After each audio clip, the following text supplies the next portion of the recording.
What's up everyone, it's JoeRod from JoeRodGaming, and I'm coming at you again today with another video for Resident Evil Resistance. Today, it's going to feature Annette. So, with the new patch that came out, there's been a lot of changes. Some things stayed the same, like shotguns, and some things have changed for the better, like more abilities, more skills, and more ways to play the game. The one we're going to be looking at today is Annette.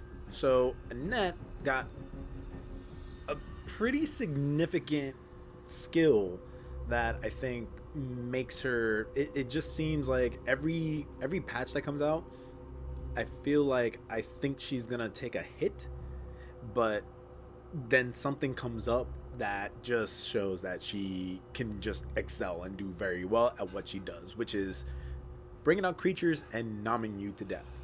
So we're gonna look over the build.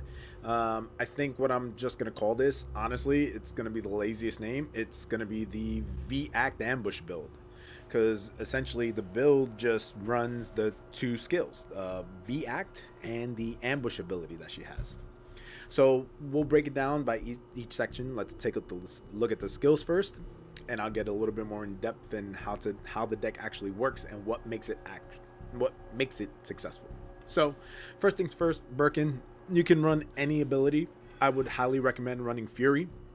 The way I use Birkin in this build is essentially more of a sheep herder. So you load the room full of zombies. As the zombies are attacking, if the survivors are trying to run away in area 2 or get out, you place Birkin behind them, so that way you give them a really awkward situation. Do I run towards Birkin and take my chances with him and getting grabbed, or do I stick with the zombies? And when you see how the build is, you'll understand why that causes a certain predicament. Moving on, her first passive skill is going to be the new V-Act. So V-Act says buff creatures no longer pretend to be dead, get up quickly after falling to the ground, and become impossible to knock back before fully mobile. What this means is they get up real fast, plain and simple. The thing is, they have to be buffed though. So when I first read this ability, I assumed that it was meant for creatures that get knocked down, and just instead of them getting knocked down, they'll just always get back up. Initially, I thought it was bad, because I thought that usually one of the tricks to a zombie is you knock them down, and if it's too chaotic, the survivors move on. However, when we get into the deck, you'll see why it works exceptionally well. Moving on, we're going to look at her second passive ability, which is Ambush. Ambush was the skill that had gotten nerfed because it was overpowered in the last patch. It's the one where creatures stand up immediately after spawning and are invincible for a longer duration. So the invincibility that they have lasts for a little bit longer. Before, it used to last ridiculously long, which is a good thing they nerfed it, because this would have made it too much. But for what we're doing here, it works exceptionally well. As far as the areas 2 and 3 cards, you can pretty much, I would just stick with the zombies. You want the creatures, you don't really need the buffs. The berserkers are going to blow themselves up. Just kind of like the thick zombie build, you run tough aura zombie and double toughy zombies. The economy, the bang for your buck is just too good to pass up. Moving on to the equipment, it's pretty straightforward. First thing we're running is Fresh Blood 3, probably the best equipment for creature based builds. Makes your zombies incredibly aggressive. They want to bite, they want to attack. It's awesome. I love this thing. Researcher's Brain and Augmented Limbs. Both of these serve the function of increasing mobility. So you want your zombies to be faster. You want them to go chase after the survivors. And you also get the added bonus that Researcher's Brain increases your max health, which also becomes very important once you start getting into the later areas and just for your creatures overall. The last equipment we're running is one of the newer ones, which is Bioenergy Tank 1. So this increases your cap to, I believe, either 12 or 14. I can't remember off the top of my head. But the important thing is, you're going to spend a lot of time in this deck actually being idle. So when you have a lot of time to pass, whether you're controlling zombies or a Birkin, you want, 10 is, you'll usually come back and you'll have 10 bioenergy. Having that extra 2 to 3 bioenergy, depending on how much it is, really comes in handy. and you'll see why. So moving on to the deck. The deck is pretty straightforward. There's 4 creatures that I run. 1 trap, 2 sprays, and 2 mods. You can switch out the trap for another creature. I was running with armored zombie. It's really up to preference. I like putting down the lockdown trap because closed doors. This build excels in tight quarters. So the less space survivors have, the better.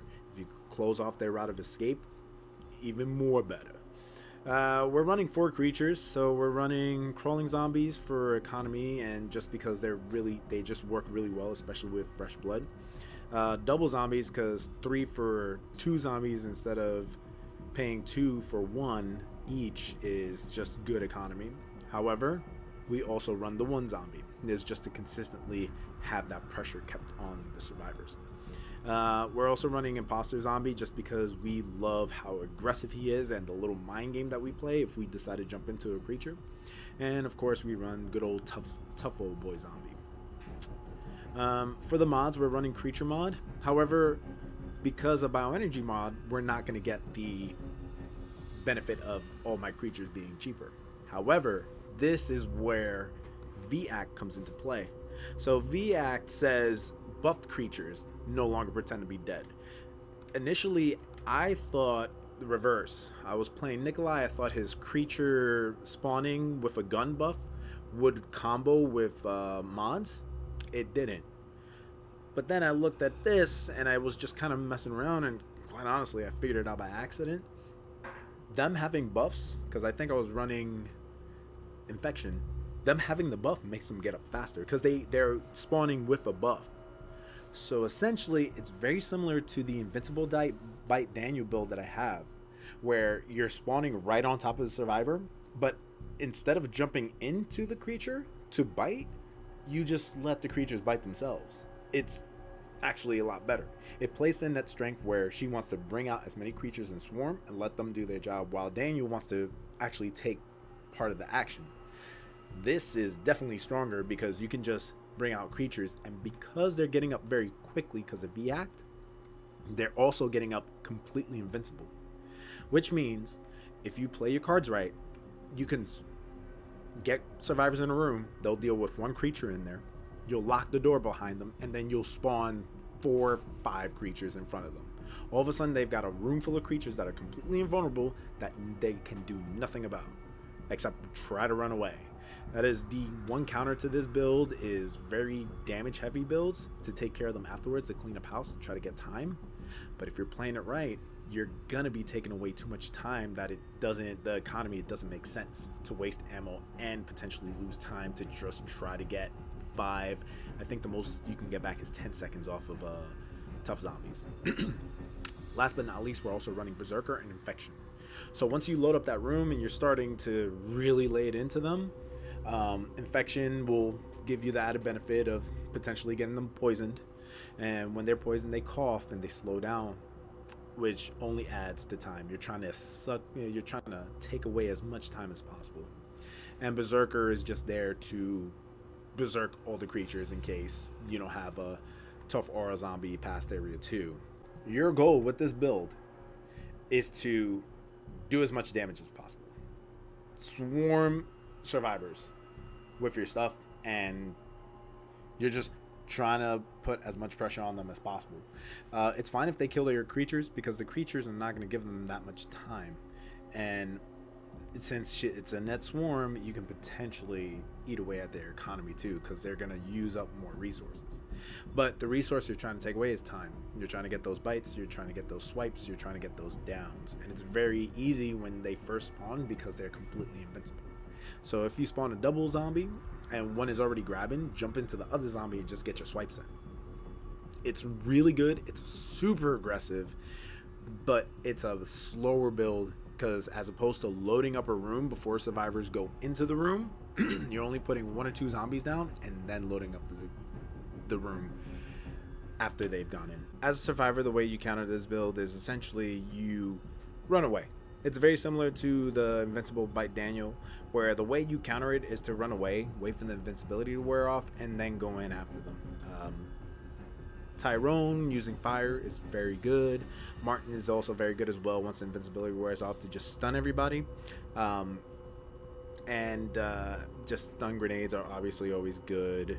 And your heavy damage dealers, Becca's, Jill's, obviously, they will be able to clear the room out once the mastermind is trying to get his chaos in. Just leave the room and then go back in.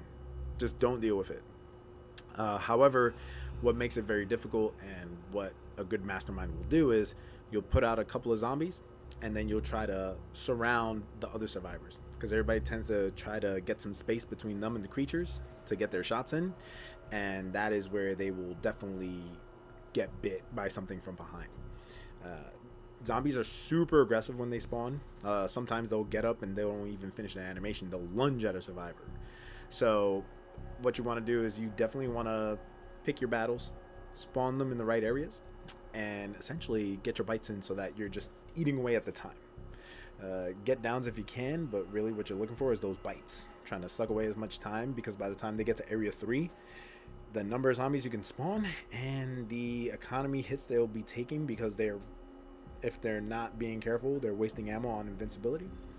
And the bio cores, just having to take them out becomes a little bit too much. So watch out for damage dealers. Make sure to pick your right spots when you spawn, and just kind of go to town. And we'll just go to the gameplay so you guys can see this deck in action. This is a lower ranking team, but they still have a Valerie, a January, and a Tyrone. January and Valerie might be the strongest masterminds in the game. They are just, quite frankly, they're just leagues ahead of everyone else in this game right now. It's so crazy, just because of what they can do and what they can bring to the table. Another path? Activating that will take both your time and energy. Bolted shut. Must fix this myself.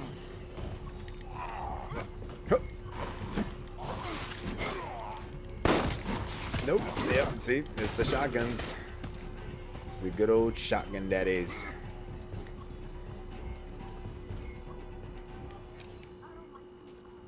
Looks like we still got them infected, so that works out. I cannot sit idly by while you attempt to use that. There we go. So I'm just trying to get some infection going on. I will handle this myself.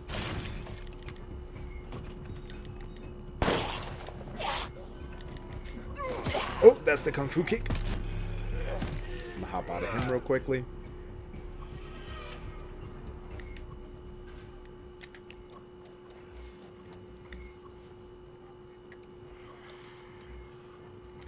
So I'm letting them essentially progress, and I think I'm gonna go ahead and do it in this room. If they start murdering things, I will definitely go ahead and start taking them out. Bring it on. Yeah, I see January's just doing January things. Yep. Your continued efforts only place humanity in greater danger. Let them get those bites in. Yep. It becomes a little overwhelming for them. Make your peace. We're getting them infected, which is what we're looking for.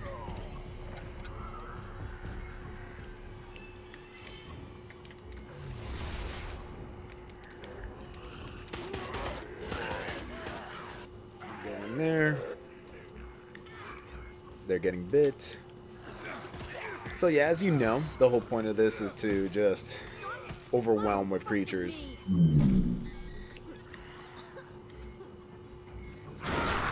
Your death will be further evidence. This And that'll keep them. Yep. are too dangerous for this world. Oh God. Yes. I have everything I need to succeed here. Even should you proceed, I will stop the threat. And the dead will rise. The dead rise.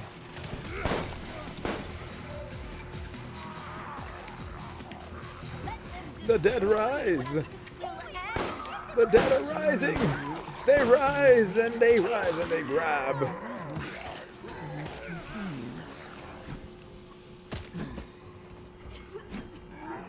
All right, and that's all I'm looking for right there. So the first few were just to see where they're at, just get them a little infected, a little poison. Now we'll just start trying to pile it on them. I'm surprised you made it so far. However, I must complete your Yeah, see, Valerie she just essentially eliminates everything I do. It's really frustrating.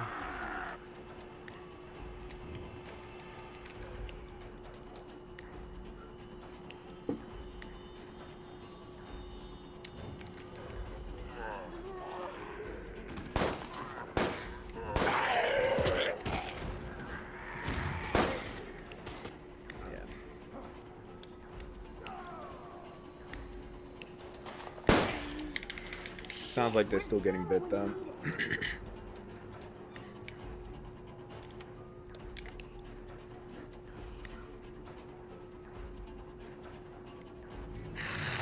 These creatures should never have been made. But at least they prove useful here.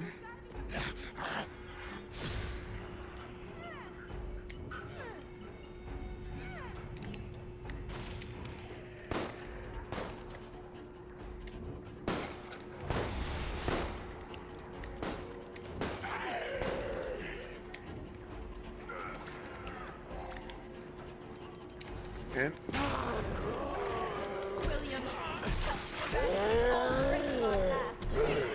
they're just gonna run away.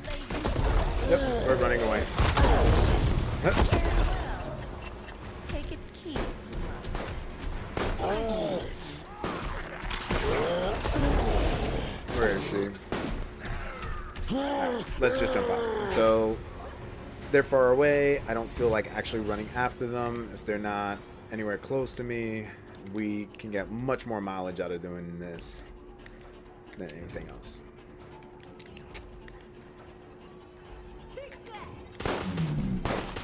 Yep. I have other cameras.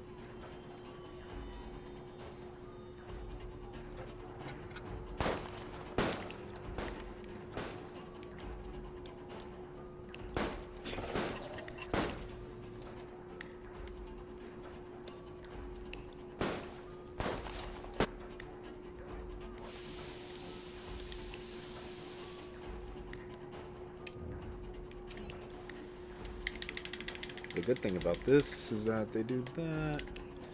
They going this way? Yep, they are. I always had the advantage. Now it is sealed.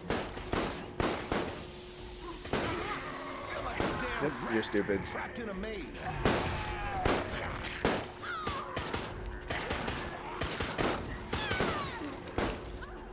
And the good thing is, and he got teleported, which is dope.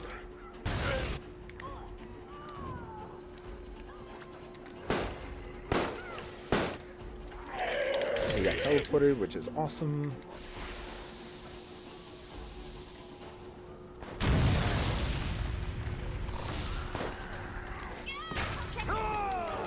William, you can finish this. Yep.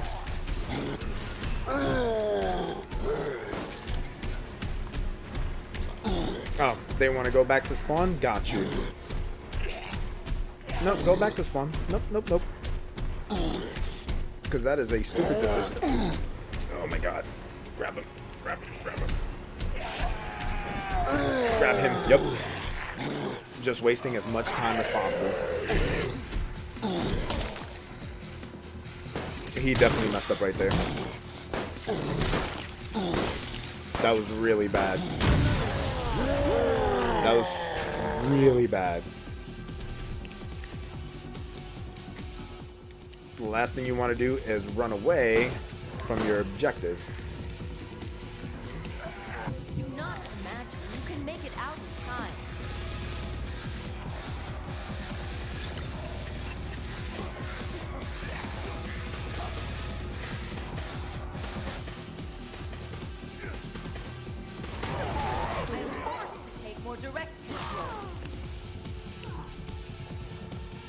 Yeah, she's by herself. There is no escape.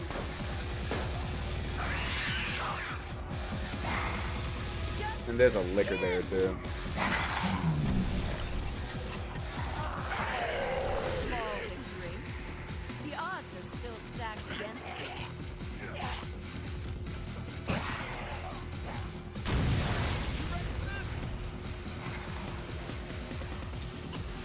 This will be over soon. Let's get through this fast.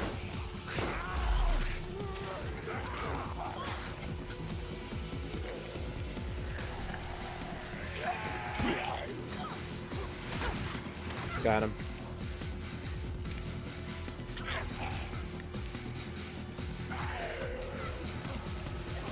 Do not imagine. Oh, they just ran out of time. Okay, so yeah, they ran out of time, but because they're already there and I couldn't put the creatures, they lost. But what? Only one survivor at the exit.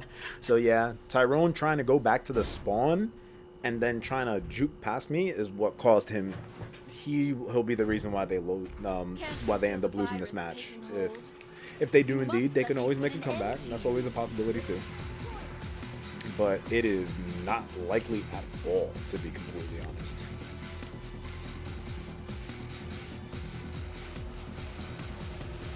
Which way are you going? Which way are you going? Which way are you going? God damn it, why can't I get the...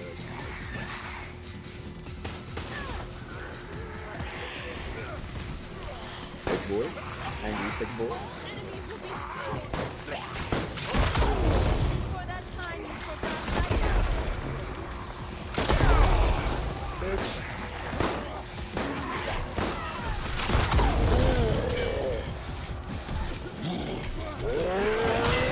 Oh, smack. I'll grab somebody. They get the biocore? Yeah, they did. But that's gonna be an instant kill unless they can get the... Nope, not gonna happen. Yeah, I'm just gonna hop out of him. Because I was just looking to get rid of that time. That's pretty much it. Yep. as expected. GG's. If you stayed to the end of the video, thanks for watching all the way through. Really appreciate it. If you liked the video, make sure to like, comment, subscribe, all that good stuff. In the comments, let me know if you want to see more videos like this. Let me know if you want me to just upload more gameplay videos, which I also do. Or if you're interested in having me review one of your gameplay videos to tell you, kind of like do an analysis of the video, just let me know in the comments below and I'll be able to contact you and get that information so that we can get your footage and I can feature you in one of my videos. Anyway, thanks for coming by again. Thanks for watching, and I'll catch you guys next time. Peace.